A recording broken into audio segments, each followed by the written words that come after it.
Well, the ancient Egyptians purportedly used this for mummification process, but we use it to make tacos. It's Cumin, and Jack's here, and he's going to tell us which one we should buy. Well, lead that has mummies and tacos. Right.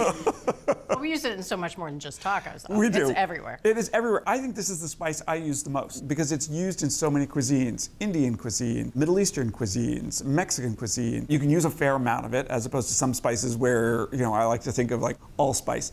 1/8 of a teaspoon is plenty. So these are all ground cumins that we heated in oil and then tossed with rice. A little blooming there. A little blooming, Okay. You get the flavors to come forward. You're looking for earthiness, roastiness. Citrus is okay.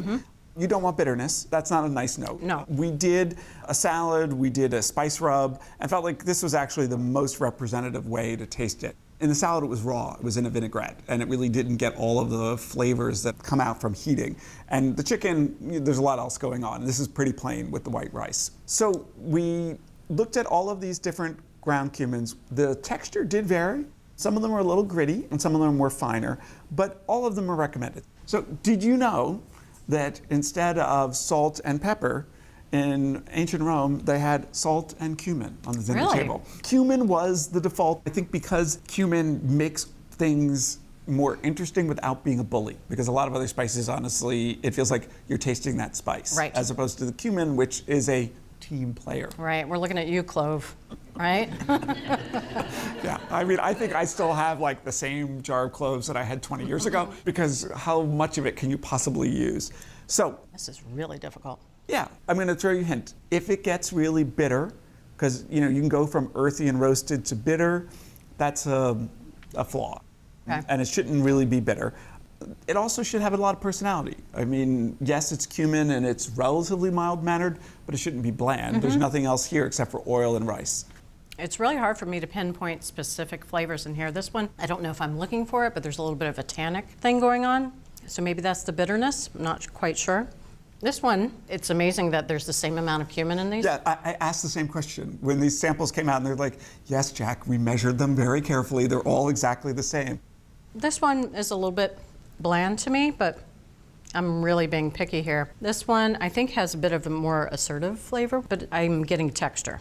If I had to, like say we were on national television and I had to pick one. Yeah, I wasn't going to tell you, yes, you're forced here to pick something.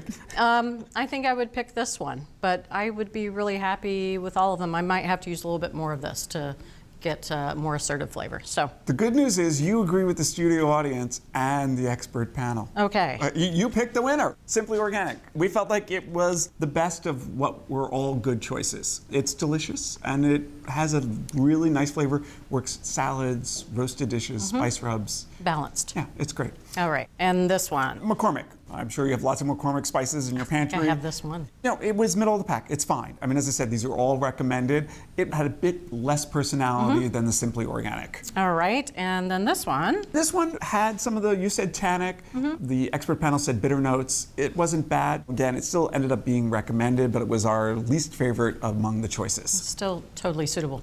Yeah, it's still cumin. I would still eat that chili. Yes, I'm sure you would. Well, there you go. The winner of the cumin testing was Simply Organic ground cumin, and it's $8.59 for a bottle.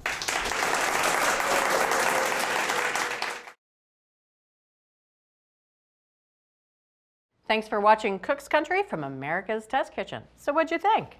Leave a comment and let us know which recipes you're excited to make, or just say hi. Now you can find links to today's recipes and reviews in the video description. And don't forget to subscribe to our channel. See you later.